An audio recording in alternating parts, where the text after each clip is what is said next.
क्रिया विशेषण। तो दोस्तों ये भी बहुत महत्वपूर्ण टॉपिक होता है कंपटीशन एग्जाम की दृष्टि से भी और सामान्य एग्जाम की दृष्टि से भी।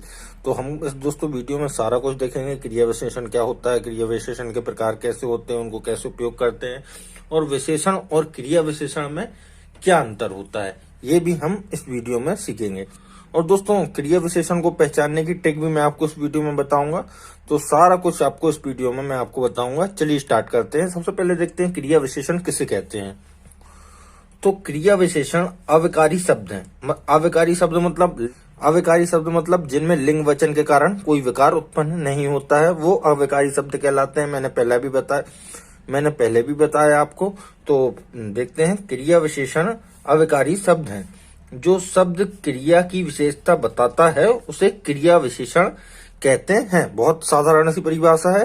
क्रिया विशेषण अविकारी शब्द होते हैं। जो शब्द क्रिया की विशेषता बताता है उसे क्रिया विशेषण कहते हैं। बहुत आसानी से आपको समझ में दोस्तों आपको समझ में आ गया होगा। बहुत आसान परिभाषा है। जो शब्द क्रिया की विशेषता बताते हैं उन्हें क्रिया विशेषण कहते हैं। और क्रिया विशेषण क्या है? अविकारी शब्द होते हैं। अब जैसे एक उदाहरण के जरिए समझते हैं। राम धीरे धीरे चलता है। यहाँ पर क्रिया विशेषण क्या है? धीरे धीरे। जो धीरे धीरे है वो चलता की विशेषता बतला रहा है, मतलब क्रिया की विशेषता बतला रहा है। तो अब दोस्तों इससे आपको पूरा क्लियर हो गया क्रिया विशेषण किसे कहते हैं। फिर से देखिए एक बार, राम धीरे धीरे चलता है। राम चल रहा है, उसकी विशेषता क्या है? धीरे धीरे चल रहा है। तो यहाँ पर जो धीरे धीरे वो क्रिया किसकी? चलता है की विशेषता बतला रहा है, इसलिए क्रिया विशेषण क्या होगा? धीरे धीरे। यहाँ पर क्रिया विशेषण है धीरे धीरे। अब क्रिया विशेषण के अर्थ के आधार पर भेद देखते हैं। तो दोस्तों क्रिया विशेषण के अर्थ के आधार पर 5 भेद हैं। इसके क्रिया विशेषण के अर्थ के आधार पर भेद कितने हैं? इसके 5 भेद हैं। पहला भेद है स्थानवाचक। स्थानवाचक किसे कहते हैं? तो जो शब्द क्रिया के स्थान का बोध कराए, मतलब जो शब्द क्रिया के स्थान की विशेषता बतलाए, जो शब्द क्रिया के स्थान का बोध कराए वो स्थानवाचक क्रिया विशेषण कहलाते हैं। ठीक है, जैसे देखिए, यहाँ, वहां, कहाँ, जहां, सामने, नीचे, ऊपर, आगे, भीतर, बाहर आदि। इसको उदाहरण के जरिए समझते हैं। जैसे यहाँ पर उदाहरण दिया है, कनिका यहाँ चल रही है। तो यहाँ जो है स्थानवाचक क्रिया विशेषण है। ठीक है दोस्तों, क्लियर हुआ आपको? कनिका यहाँ चल रही है। तो जो शब्द क्रिया के स्थान का बोध कराते हैं वो स्थानवाचक क्रिया विशेषण के अंतर्गत आते हैं। अब दूसरा देखते हैं कालवाचक। दोस्तों ये बहुत ही इंपॉर्टेंट है। आपको क्रिया विशेषण दे दिया जाता है और पूछा जाता है ये कौन सा क्रिया विशेषण है, स्थानवाचक है, कालवाचक है, परिणामवाचक है, दिशावाचक है या कौन सा है। ठीक है दोस्तों, तो आपको ये बहुत ध्यान से पढ़ना है। अगला है कालवाचक। तो जो शब्द क्रिया के समय का बोध कराते हैं वो कालवाचक कहलाते हैं। ठीक है, जो शब्द क्रिया के समय का बोध कराते हैं वो कालवाचक कहलाते हैं। उदाहरण जैसे देखिए दोस्तों, आज, कल, परसों, पहले, पीछे, अभी, बार बार, प्रतिदिन, कब आदि।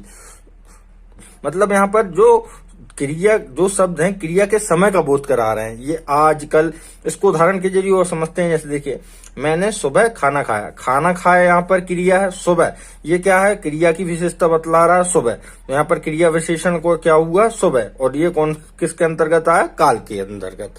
कालवाचक क्रिया विशेषण कहलाएगा कौन सा? सुबह। तो इसको आप आसानी से समझ गए होंगे। जो शब्द क्रिया के समय का बोध कराते हैं वो कालवाचक क्रिया विशेषण कहलाते हैं।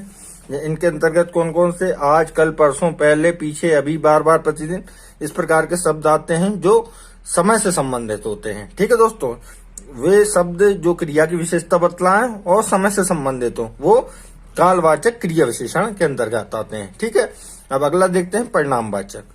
तो दोस्तों परिणामवाचक के अंतर्गत क्या आते हैं? जो शब्द क्रिया के परिणाम का बोध कराते हैं। सिंपल है, परिणाम का बोध कराते हैं वो परिणामवाचक क्रिया विशेषण के अंतर्गत आते हैं। जैसे देखिए, बहुत, अधिक, कुछ, थोड़ा, काफी, केवल, कितना, एक आदि। इस प्रकार के शब्द परिणाम का बोध करा रहे हैं वो क्रिया विशेषण के अंतर्गत, परिणामवाचक के अंतर्गत आते हैं। उदाहरण के तौर पर देखिए, जैसे मोहन अधिक खाना खाता है।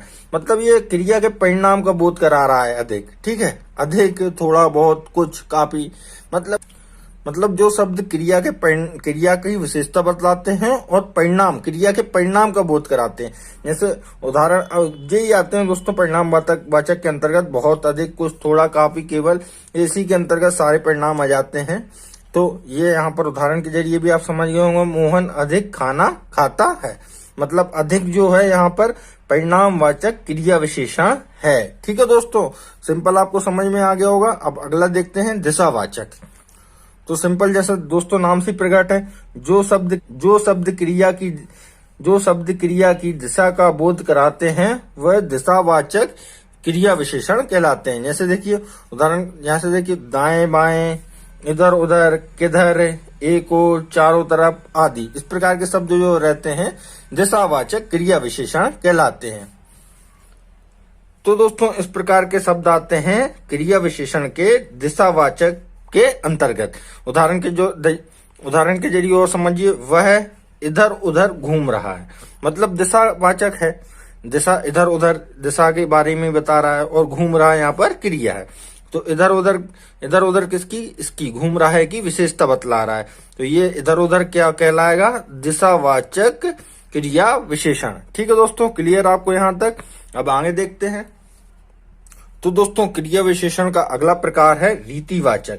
तो जो शब्द किसी क्रिया की रीति का बोध कराते हैं वह रीतिवाचक क्रिया विशेषण कहलाते हैं। जैसे सचमुच, ठीक, तेज, अवश्य, सहसा, कदापि आदि।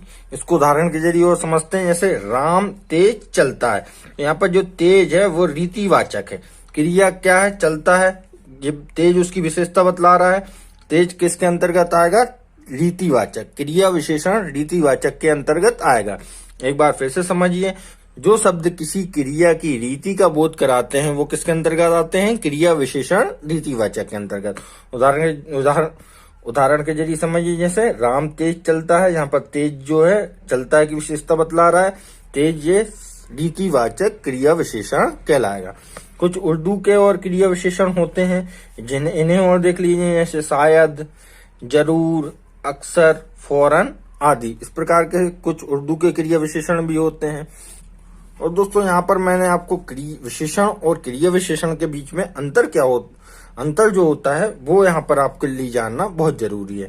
तो विशेषण और क्रिया विशेषण के बीच में अंतर क्या होता है। तो विशेषण क्या होता है, जो शब्द संज्ञा या सर्वनाम की विशेषता बतलाते हैं उन्हें विशेषण कहते हैं, और जो शब्द क्रिया की विशेषता बतलाते हैं उन्हें क्रिया विशेषण कहते हैं।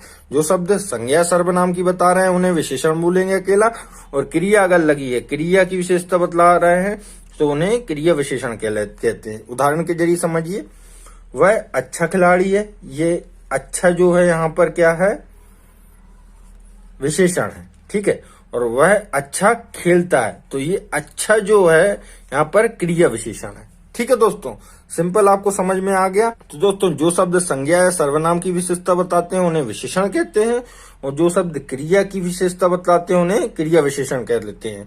उदाहरण के जरिए समझे, जैसे आपने, वह अच्छा खिलाड़ी है, यहाँ पर अच्छा जो है विशेषण है, और वह अच्छा खेलता है, अच्छा खेलता है यहाँ पर क्रिया है, और क्रिया की विशेषता कौन बतला रहा है, अच्छा। ठीक है, तो यहाँ पर ये क्या है, क्रिया विशेषण है। आई होप दोस्तों आपको वीडियो अच्छा लगा होगा तो दोस्तों प्लीज वीडियो को लाइक कीजिएगा और हमारे चैनल को जरूर सब्सक्राइब कीजिएगा। आपका बहुत बहुत धन्यवाद।